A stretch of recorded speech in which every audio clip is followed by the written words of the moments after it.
sculpted as if from marble in the weak, grey, pre-dawn light. She could see his nervous excitement in the way he moved, sharp, alert, fine-tuned.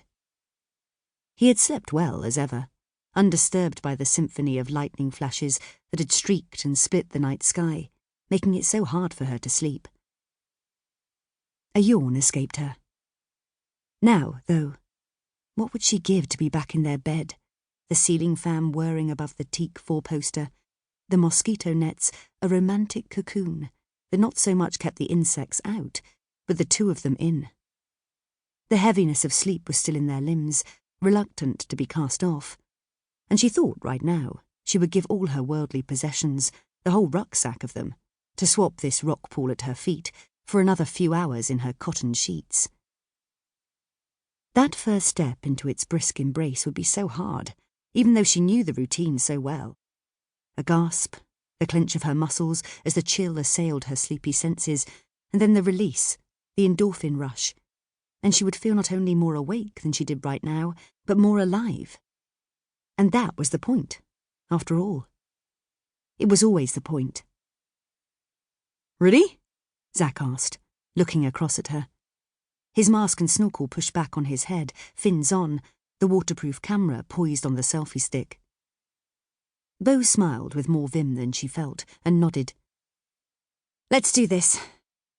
It was their catchphrase, the last thing they ever said to each other before they invariably held their breath and jumped, or leapt, or ran, or fell. Gingerly, she rose to standing and adjusted the bottoms of her bikini. The red one. It always photographed better underwater, staring down into the sea. Only a light froth of smashed wave tops laced the surface, and she took several deep breaths, counting as she watched the waves ride in, finding the rhythm. She needed to jump at exactly the right point. Too early, and she would be hurled against the cliffs. Too late, and the ebb water would be too shallow, dropping her onto the submerged rocks beneath. With a deep breath, she leapt, arms outstretched, able to hear the click of the camera right up until the moment she hit the water, and her own splash filled her ears, bubbles fizzing past her as she sank, her muscles gripped in sudden tension. And then she was rising again, the breath in her lungs a buoyancy aid that brought her bobbing to the surface. And as her face hit air again, she felt it. That moment of pure elation, utter freedom, total joy, being alive. Zack's splash came only a few moments after she surfaced. He wasn't one for hesitation. And together they kicked their fins with firm strokes, for there was, as they had been warned, a strong undertow as they put on their masks. "Ready when you are," Zack said, in an unintelligible babble, his snorkel already in.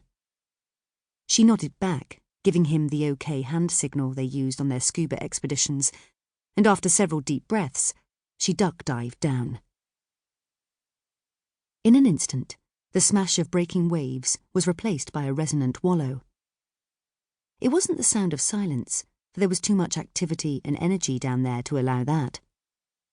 But as she kicked and began to pass below the mighty cliffs, she felt the vulnerability and inconsequentiality of her life in this spectral, watery dimension. One inhale, and it would all be over. She was but 40 seconds from death down here.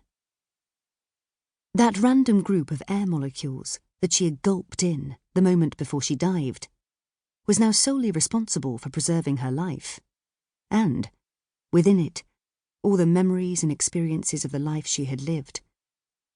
The sound of her mother's laugh as she had run to her at the school gate, the heat of her father's huge hand enveloping hers on a frosty walk, the light in her brother's eyes as he cheated at cards and got away with it, the growing chill in his hands.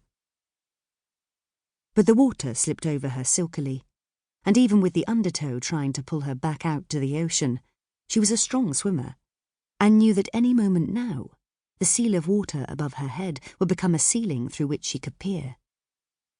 They had researched this. They knew what to expect and what to do. They were adventurous, but not reckless. That was what Zack always said. Sure enough, the domed underwater tunnel became suddenly angular, the water above her lidded and flat.